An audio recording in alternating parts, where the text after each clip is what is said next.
Hey everyone, thanks for joining us today for Business Ego Juku. My name's Christy and I'm your host for today, so let's get started. Hi everyone and welcome to Business Ego Juku. My name is Christy Ishii and this is David Wagner. Good day. David is a business communications specialist and NHK host, and I'd like him to introduce himself really quickly. Sure. So I did a couple of years of NHK educational TV show in Japan in 1999, 2000. So it's been 20 years. But during that time, I developed a pretty innovative show that allowed a lot of Japanese to learn about new ways of communicating. And so I thought maybe we could talk about a couple of those in this series. Perfect. And just so that everyone knows, the goal of these mini sessions are that so you can take away new skills to better communicate effectively and persuasively using your English. So this first session, we're going to cover something that David likes to call the need to style shift. The need to style shift. And I wanted to ask you a lot about this topic because in my job and in my life, I do meet a lot of people with very unique communication styles.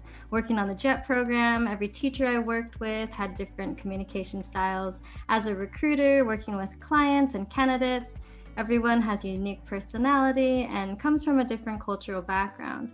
How do I recognize and start to, see somebody's style of communication? How do I match their style of communication and make sure that I then am able to lead a conversation in a way that's the most effective?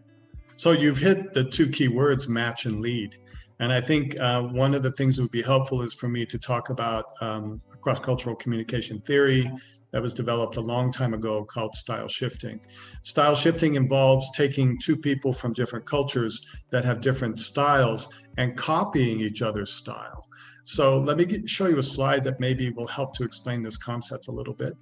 And this shows, in the case of Japanese and Americans, indirect and direct style, and a really radical difference in the way in which communication occurs. Japanese are very comfortable saying that may be difficult instead of directly saying no, like an American would do. It's not which is better or which is right, it's just a cultural difference. So what I found is very useful, and this theory promotes, is when you're with someone that's different than you, to copy their style, their behavior. You don't copy their values, you don't copy their attitudes and beliefs, you just simply copy what you see. And if you see, in the case of talking to Japanese, for me, indirectness, then when I speak either English or Japanese, I become more indirect than my norm. And then the idea is for the Japanese, in the case of an American who's more direct, to copy that direct style. So there's all kinds of Americans, just like there are all kinds of Japanese. Shibuya Japanese are very different than Ginza Japanese. It's the same thing as a New York and LA versus someone in the countryside of the United States. You're going to find all kinds of different people. The idea, again, with this theory is to copy what you see. And the process looks a little bit like this. In the case of a Japanese accommodating the norm of an American, it would be step number one, know who you are, know yourself. Know that you are indirect, know that the reasons why that exists through Japanese history or your own experiences. Step number two is copy the other side, understand about American culture, understand about American norms and their values. And step number three is to show empathy as you communicate, which is to show respect for the difference. You don't have to love what you see, you don't have to love being direct, but you've got to show respect. So I do this all the time when I'm speaking with Japanese in Japanese. It's a lot easier to become indirect in Japanese because it's an indirect language by nature. And that's basically how the process works. Awesome. So I think one thing that I notice when I'm working in Japan, the ideas that kind of come up when you think of someone who's indirect, what kind of connotation that has. What would you say is the perception of somebody who's indirect, I guess, when we're talking about in America?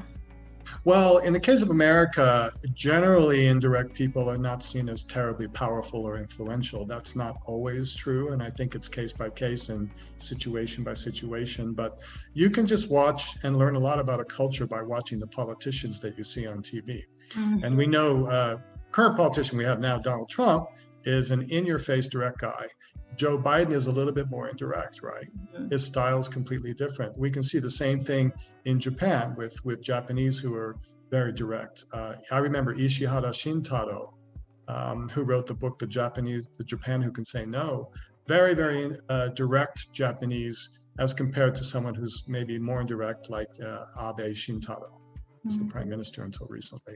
So again, there's going to be differences. Each person you meet is going to be unique. But the idea is, on a one-to-one basis, copy what you see. You're not changing your values. You're not changing who you are. You're just changing your behavior to accommodate a cultural norm.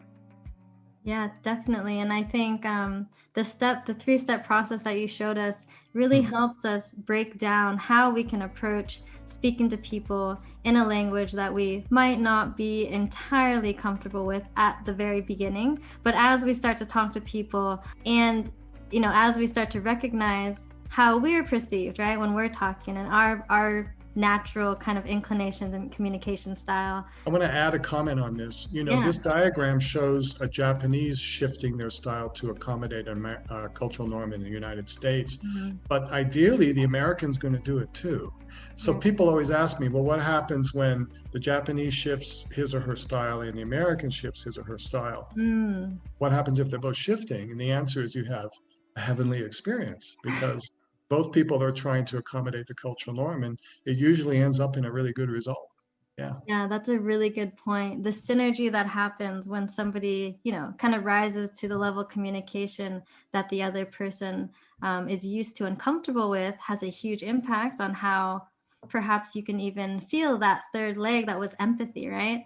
That's right. And I would add, I have to be honest, when I'm indirect in Japanese in a business meeting or a negotiation or something, personally, I think it wastes a lot of time.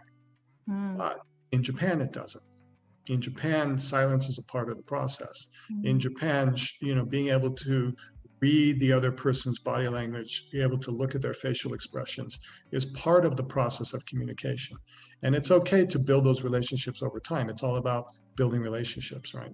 Right. And I think another key thing I remember from what you just presented was that you're not changing your values whatsoever as a person. You're just simply changing your style shifting, and you're changing the way that you communicate in English. Right. Yep. And I think that's one of the key takeaways from today. So I hope that all of you watching are able to really hone in on who you are as a communicator, how to learn how to match the style of communication of the person you're talking with. And last but not least, make sure you're employing empathy and making sure that what you're saying is really connecting with the person at the other side of the table. Great points. Yeah, thank you so much, David. This was so helpful. Thank you, Christy. We'll see you soon. See you next week. Yeah, thank you. Have a good day. Hey everyone, thanks so much for tuning in to this week's session of Business Eigo Juku. We are going to have new videos every week, so be sure to check it out and stay tuned. See you next week. Bye.